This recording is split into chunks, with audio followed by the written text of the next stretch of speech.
Friends 18 मई 2020 से GST में changes करने के लिए एक नोटिफिकेशन जारी किया गया है, जिसके बारे में कि हम इस जीएसटी न्यूज़ में डिस्कशन करेंगे।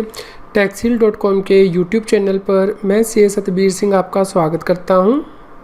रेगुलर अपडेट के लिए आप हमारे चैनल को सब्सक्राइब करें, नोटिफिकेशन बेल को प्रेस करना ना भूलें ताकि जैसे ही हम कोई नया अपडेट डालें आपके पास इमीडिएटली यह अपडेट पहुँच जाए।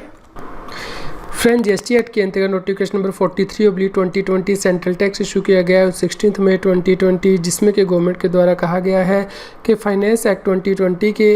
अंतर्गत जो सेक्शन नंबर 128 दिया गया था उसे 18 मई 2020 से लागू किया जाएगा।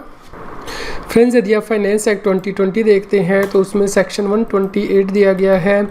जो कि जीएसटी एक्ट के अंतर्गत अमेंडमेंट की बात करता है। फ्रेंड्स, यह सेक्शन 128 फाइनेंस एक्ट 2020 का जो कि जीएसटी एक्ट में सेक्शन 140 के अंतर्गत अमेंडमेंट की बात करता है, यह अमेंडमेंट इफेक्टिव होगी 1 जुलाई 2017 से। फ्रेंड्स, जीएसटी एक्ट के अंदर सेक्शन 140 दिया गया है जो कि यह कहता है कि जीएसटी एक्ट आने से पहले यदि टैक्स पेयर का ट्रांजिशनल क्रेडिट था यानी कि सैनुअल क्रेडिट, तो वो जीएसटी एक्ट के अंदर क्लेम कर सकता है। लेकिन इसके लिए ये नहीं बताया गया था कि कितने टाइम पीरियड के अंदर ये क्लेम किया जा सकता था कि यानी कि ट्रेन 1 फाइल किया जा सकता था। इसलिए गवर्नमेंट के द्वारा अमेंडमेंट की गई है कि एग्जिस्टिंग लॉ वर्ड के बाद with in such time and word को इंसर्ट कर दिया गया है। इस प्रकार अब गवर्नमेंट बता सकती है कि कितने टाइम के अंतर्गत व्यक्ति को ट्रेन 1 फाइल करना है। फ्रेंड्स, यहाँ पे हाई कोर्ट के द्वारा जजमेंट भी दी गई थी कि जीएसटी एक्ट के अंदर ट्रेन 1 को फाइल करने के लिए कोई टाइम लिमिट नहीं दिया गया है, इसलिए कोई भी टैक्स पेयर ट्रेन 1 को फाइल कर सकता है 30 जून 2020 तक। लेकिन अब यहाँ पे क्योंकि गवर्नमेंट के द्वारा वर्ड इंसर्ट कर दिए गए हैं विद इन सच टाइम, इसलिए अब ये देखना होगा कि क्या व्यक्ति 30 जून 2020 तक ही अपने ट्रेन 1 को फाइल कर सकता है। इसी प्रकार फ्रेंड्स, सब सेक्शन 2 में भी अमेंडमेंट की गई है जो कि यह कहता था कि यदि कोई रजिस्टर्ड व्यक्ति है other than composition tax payer और उसका सैनुअल क्रेडिट है कैपिटल गुड्स के ऊपर अनअवेल्ड जो कि उसने अपनी रिटर्न में कैरी फॉर्वर्ड नहीं किया है, तो जीएसटी एक्ट के अंदर कैरी फॉर्वर्ड कर सकता है। इसके लिए भी अपॉइंटेड डे यानी कि 1 जुलाई 2017 के बाद वो कैरी फॉर्वर्ड कर सकता था। लेकिन अब यहाँ पे वर्ड इंसर्ट कर दिए गए विद इन सच टाइम, यानी कि ये टाइम लिमिट गवर्नमेंट के द्वारा प्रिस्क्राइब की जाएगी, उसके अंदर ही ये सैनुअल क्रेडिट कैरी फॉरवर्ड किया जा सकता है।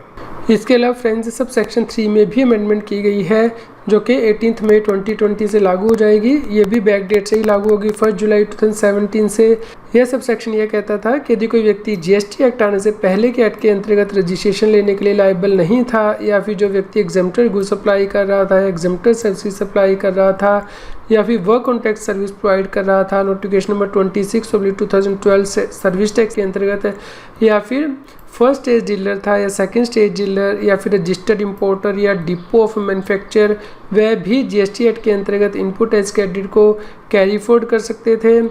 इस केस में जो उनका इनपुट स्टॉक और सेमी फिनिश गुड्स और फिनिश गुड्स में है उसे वो कैरी फॉरवर्ड कर सकते थे। यहाँ पे पहले वर्ड दिया गया था goods held in the stock on the appointed day subject to. अब इसके बीच में ये वर्ड इंसर्ट कर दिए गए हैं with in such time and in such manner. इस प्रकार गवर्नमेंट वह टाइम नोटिफाई कर सकती है जिसके अंतर्गत के व्यक्ति अपना सैनुअल क्रेडिट कैरी फॉरवर्ड कर सकता है जीएसटी एक्ट के अंतर्गत। फ्रेंड्स, इसके लिए कुछ कंडीशन भी दी गई है, यानी कि जो इनपुट या गुड्स है वह टैक्सेबल सप्लाई के लिए यूज़ होनी चाहिए जीएसटी एक्ट के अंतर्गत। इसके अलावा रजिस्टर्ड व्यक्ति जीएसटी एक्ट के अंतर्गत इसके ऊपर इनपुट टैक्स क्रेडिट लेने के लिए एलिजिबल होना चाहिए। जीएसटी एक्ट के अंतर्गत रजिस्टर्ड व्यक्ति के पास इनवॉइस होनी चाहिए या फिर टैक्स पेइंग डॉक्यूमेंट। इसके अलावा इनवॉइस या प्रिस्क्राइब डॉक्यूमेंट 12 महीने पुराने नहीं होने चाहिए 1 जुलाई 2017 से, और सप्लायर ऑफ सर्विस इस एक्ट के अंतर्गत कोई अबेटमेंट क्लेम करने के लिए एलिजिबल ना हो। इसके अलावा फ्रेंड्स, सब सेक्शन 5 में भी अमेंडमेंट की गई है जो कि यह कहता था कि यदि कोई रजिस्टर्ड व्यक्ति है और जीएसटी एक्ट आने के बाद अपॉइंटेड डे के बाद वह कोई इनपुट और इनपुट सर्विस रिसीव करता है, लेकिन इसके ऊपर ड्यूटी और टैक्स वो एग्जिस्टिंग लॉ के अंतर्गत ही पे कर देता है, यानी कि जीएसटी एक्ट आने से पहले, तो वह इनका input tax credit GST act के अंतर्गत क्लेम कर सकता था यदि वो अपॉइंटेड डे यानी कि 1 जुलाई 2017 के 30 डेज़ के अंदर वह इन्हें अपनी बुक्स ऑफ अकाउंट में रिकॉर्ड कर लेता है। यहाँ पे भी ये वर्ड इंसर्ट कर दिया गया है with in such time and in such manner. इस प्रकार अब टाइम लिमिट गवर्नमेंट के द्वारा स्पेसिफाई की जा सकती है कि यदि व्यक्ति ने इस टाइम लिमिट के अंतर्गत ही ड्यूटी या टैक्स पे किया है तो वह GST एक्ट के अंतर्गत इनपुट टैक्स क्रेडिट क्लेम कर सकता है। इसके अलावा फ्रेंड्स सब सेक्शन 6 में भी अमेंडमेंट की गई है, जो कि यह कहता था कि यदि कोई रजिस्टर्ड व्यक्ति है जो कि GST एक्ट आने से पहले फिक्स्ड रेट पर टैक्स पे कर रहा था या फिर फिक्स्ड अमाउंट पर टैक्स पे कर रहा था, तो GST एक्ट आने के बाद वह इनपुट से सेमी फिनिश गुड्स और फिनिश गुड्स का जो स्टॉक है उसके ऊपर इनपुट टैक्स क्रेडिट ले सकता है। यहाँ पे पहली बार दिया गया था goods held in the stock on the appointed day, अब इसे चेंज कर दिया गया है और with in such time and in such manner as may prescribed word यहाँ पे इंसर्ट कर दिया गया है, यानी कि अब गवर्नमेंट टाइम लिमिट प्रिस्क्राइब कर सकती है जिसके अंदर के व्यक्ति यह सैनवेट क्रेडिट GST एक्ट आने से पहले का क्लेम कर सकता है। इसके अलावा फ्रेंड्स सब सेक्शन 7 में भी अमेंडमेंट की गई है, जो कि यह कहता था कि यदि कोई इनपुट सर्विस डिस्ट्रीब्यूटर है जिसने कि GST एक्ट आने से पहले ही सर्विस रिसीव कर ली थी लेकिन इनवाइसेस उस सर्विस से रिलेटेड GST एक्ट आने के बाद रिसीव की है, यानी कि 1 जुलाई 2017 के बाद, तो उस केस में वो इनपुट टैक्स क्रेडिट क्लेम कर सकता था। अब यहाँ पे भी ये वर्ड इंसर्ट कर दिए गए हैं with in such time and in such manner as में भी प्रिस्क्राइब्ड। इस प्रकार अब गवर्नमेंट टाइम लिमिट प्रिस्क्राइब कर सकती है जिसके अंदर के GST एक्ट आने से पहले का जो इनपुट सर्विस क्रेडिट है वो इनपुट सर्विस डिस्ट्रीब्यूटर डिस्ट्रीब्यूट कर सकता है। इसके अलावा सब सेक्शन 8 में भी अमेंडमेंट की गई है, जो कि 18 मई 2020 से लागू होगी लेकिन बैक डेट से 1 जुलाई 2017 से, जो कि यह कहता है कि यदि किसी रजिस्टर्ड व्यक्ति ने GST एक्ट आने से पहले सेंट्रलाइज रजिस्ट्रेशन ली हुई थी जैसे कि सर्विस टैक्स एक्ट के अंतर्गत और वो GST एक्ट के अंतर्गत रजिस्ट्रेशन लेता है, तो उस केस में वह सैनवेट क्रेडिट जो उसने पुरानी रिटर्नों में कैरी फॉरवर्ड किया था उसे GST एक्ट के अंतर्गत कैरी फॉरवर्ड कर सकता है। यहाँ पे भी ये वर्ड इंसर्ट कर दिए गए हैं विद इन सच टाइम, यानी कि इसके लिए भी गवर्नमेंट अब टाइम लिमिट प्रिस्क्राइब कर सकती है जिसके अंदर के यह सैनवेट क्रेडिट क्लेम किया जा सकता है। इसके अलावा फ्रेंड्स सब सेक्शन 9 में भी अमेंडमेंट की गई है, जो कि यह कहता था कि यदि किसी व्यक्ति ने GST एक्ट आने से पहले इनपुट सब्सिडी ली थी और उसके ऊपर सैनवेट क्रेडिट क्लेम किया था और उसे वह रिवर्स करना पड़ रहा है क्योंकि उसने कंसिडरेशन को पे नहीं किया था 3 महीने के अंदर, तो उस केस में वह उस क्रेडिट को रीक्लेम कर सकता था यदि वो GST एक्ट आने के बाद यानी कि 1 जुलाई 2017 से 3 महीने के अंदर उसकी पेमेंट कर देता है। अब यहाँ पे वर्ड इंसर्ट कर दिए गए with in such time and in such manner as में प्रिस्क्राइब्ड, यानी कि क्रेडिट कितने टाइम के अंदर रीक्लेम किया जा सकता है, इसके लिए अब गवर्नमेंट टाइम लिमिट प्रिस्क्राइब कर सकती है। फ्रेंड्स आप सेक्शन 40 को डाउनलोड कर सकते हैं, रेफर कर सकते हैं, इसके लिए लिंक इस न्यूज़ की वीडियो डिस्क्रिप्शन में भी दिया गया है। जैसे कि फ्रेंड्स सेक्शन 40 में अमेंडमेंट हुई थी, of eligible duties word insert किया गया था, इसके लिए आप नोट नंबर 1 को रेफ़र कर सकते हैं सेक्शन के नीचे जो दिया गया है,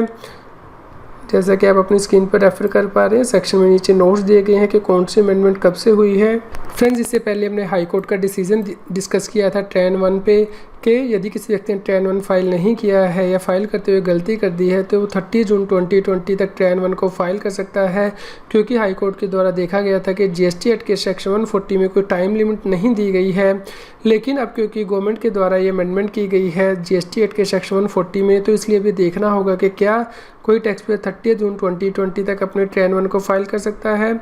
इस केस में हाई कोर्ट के द्वारा कहा गया था कि GST पोर्टल को ये अलाउ करना होगा कि व्यक्ति अपनी ट्रेन 1 को इलेक्ट्रॉनिकली फाइल कर सके या फिर मैनुअली फाइल कर सके। इस केस में कोर्ट के द्वारा कहा गया कि जजमेंट सभी केसेस में अप्लाई होगी यदि व्यक्ति अपने ट्रेन 1 को फाइल नहीं कर पाया या फाइल करते हुए गलती कर दी थी। फ्रेंड्स इससे पहले भी हमने एक और जजमेंट जो कि ट्रेन 1 की रिवीजन से रिलेटेड थी वो डिस्कस की थी, जिसमें कि कंपनी के द्वारा अपनी सर्विस टैक्स की रिटर्न को फाइल किया गया था ऑनलाइन और उसके बाद उसके द्वारा अपनी सर्विस टैक्स रिटर्न रिवाइज कर दी गई थी मैनुअली। सर्विस टैक्स की रिटर्न क्योंकि ओरिजिनली ऑनलाइन फाइल की गई थी लेकिन रिवाइज रिटर्न को ऑनलाइन नहीं फाइल किया जा सका था, इसलिए मैनुअली फाइल की गई थी। इसलिए इस केस में टैक्स पेयर का कहना था कि उसका जो क्रेडिट आ रहा है रिवाइज रिटर्न के अकॉर्डिंग वो उसे GST एक्ट के अंतर्गत कैरी फॉरवर्ड करना है, लेकिन वो ट्रेन 1 को रिवाइज नहीं कर सकता GST एक्ट के अंतर्गत।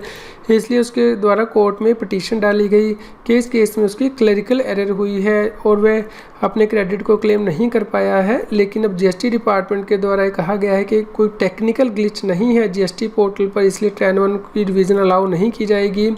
लेकिन इस केस में हाई कोर्ट के द्वारा पिटीशनर को ये अलाउ किया गया कि वह अपनी ट्रेन 1 को रिवाइज कर सकता है।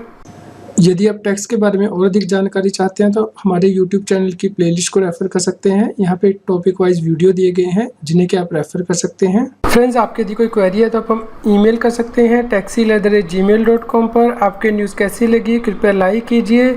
और कमेंट करके हमें बताइए, अधिक से अधिक लोगों तक शेयर कीजिए ताकि सभी लोगों तक